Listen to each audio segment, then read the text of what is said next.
Alors, j'essaie de regarder sur Internet ce qu'on dit sur le génie. Très faible, très très faible ce qui est dit. On nous parle de la postérité, on nous parle des prix Nobel. Ça ne résout pas le problème du génie. Or, tant qu'on ne définit pas le génie, c'est le prix Nobel.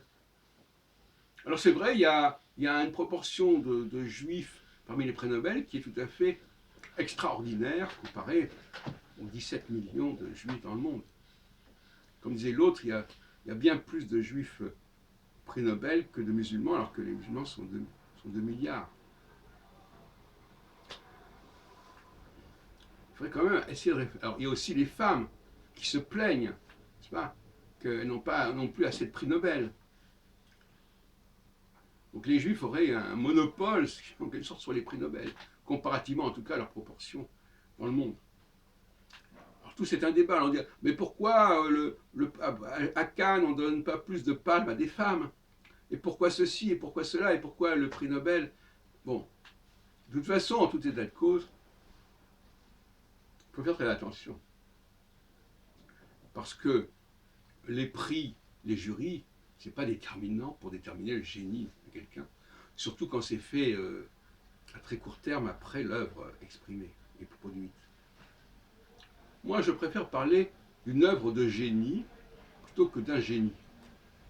Ce qui est important, c'est le destin de l'œuvre. Ce n'est pas la personne. Et ce destin, ben, on le voit, c'est un destin d'inspiration.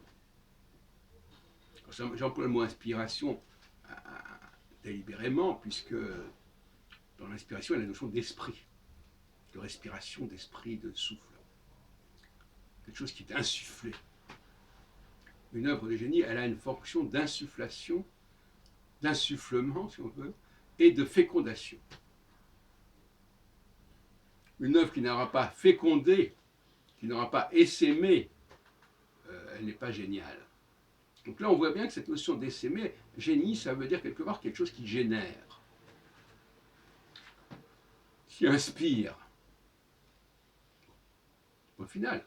Donc, c'est pas le fait qu'on ait prix Nobel ou pas le prix Nobel, ou qu'on ait prix du festival de Cannes ou de chez où, je ne sais pas où, ou même qu'on ait été élu. C'est pas ça, ça se situe à un niveau beaucoup plus profond.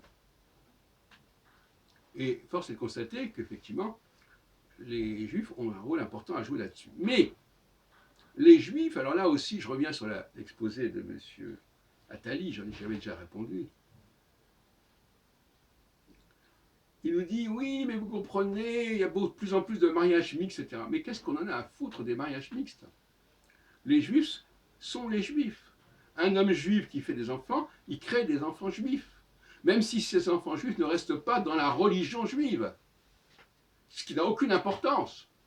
Du moment qu'ils ont des capacités et qu'ils sont à la hauteur du niveau qu'on attend des Juifs, sur le plan intellectuel, sur le plan créatif, c'est là l'important. Alors ne commençons pas, parce que c'est très dangereux quand on commence à dire oui, vous comprenez, il y a un déclin. Pas du tout. Tant que les Juifs se reproduisent, tant que les hommes juifs se reproduisent, avec ou non, avec ou sans femmes juives, ça n'a aucune importance. Ne parlons pas de mariage mixte. C'est l'homme juif qui est déterminant. D'ailleurs, quand on parle du Messie, on dit quelqu'un qui est issu d'un père juif, pas d'une mère juive. Donc, laissons de côté. Donc, les Juifs peuvent épouser toutes les femmes qu'ils veulent, ça n'a aucune importance du moment qu'ils font des enfants, et notamment des garçons.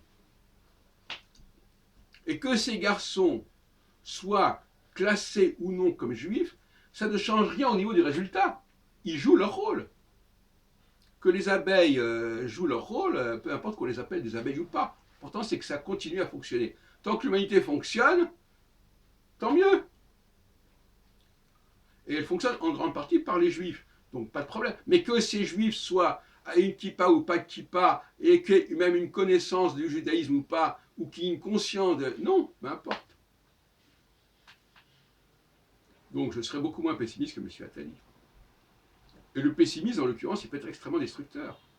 Parce que justement, il faut laisser les juifs, les jeunes juifs, ceux qui naissent d'un père juif, il faut les laisser se retrouver, se chercher eux-mêmes en tant qu'êtres humains et développer leurs capacités. Et non pas trouver une déviation en disant oui, je vais à la synagogue, oui, je vais en Israël, comme ça je serai juif. Non, aujourd'hui, en 2019, être juif, c'est pas aller à la synagogue ou en Israël, c'est d'être pleinement génial. Disons les choses comme elles sont. Gaon. C'est ce qu'on attend. Qui se laisse une œuvre, qui produise une œuvre majeure pour l'humanité dans tous les domaines possibles et imaginables. C'est la seule chose. Bon, alors maintenant, j'en ai parlé tout à l'heure dans une autre vidéo, il y a des moments où on va rassembler les juifs, pour le pire ou pour le meilleur. À un moment, de temps en temps, on fait une pause en disant, bon, ben finalement, bon, rassemblons tous ces juifs. C'est ce qui s'est passé avec la Shoah. C'est terrible à dire. Mais la Shoah, c'est quoi la Shoah? C'est le fait d'avoir rassemblé des juifs, pas parce qu'ils étaient pratiquants, mais parce qu'ils descendaient de juifs et on pouvait le vérifier qu'ils descendaient de juifs. Eh bien, c'est exactement ça. De temps en temps, et c'est ce que fait d'ailleurs Israël. Israël, la loi du retour, s'est fondée aussi sur le fait de prouver qu'on a une descendance juive. Une descendance juive. Voilà. Donc, de temps en temps, bon, bah, il faut faire un petit peu le recensement. Voilà. C'est un terme très intéressant dans la Bible. Hein. Il faut recenser la présence juive dans le monde, rappeler cette présence, et puis c'est tout. Et puis après, que les juifs continuent à fonctionner. D'ailleurs, donc finalement, je ne suis pas pour le maranisme, mais je pense qu'effectivement, ce qui est important, c'est d'être juif génétiquement, sexuellement, et par là même, donc, de donner naissance à des enfants qui auront une capacité de création, d'invention, de découverte. Et c'est ça l'obligation. C'est ça la nouvelle alliance. C'est bien écrit d'ailleurs comme ça, dans Jérémie 31. Vous ne serez plus en train de respecter les principes, les préceptes, etc.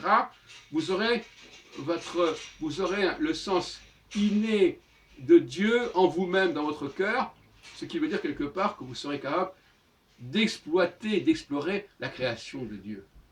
Explorer la création de Dieu, alors je ne reviens pas là-dessus parce que le problème, c'est tout simplement découvrir et étudier le monde, la création. Donc le génie juif, il est là pour étudier la création de Dieu. La création juive est là pour comprendre la création de Dieu.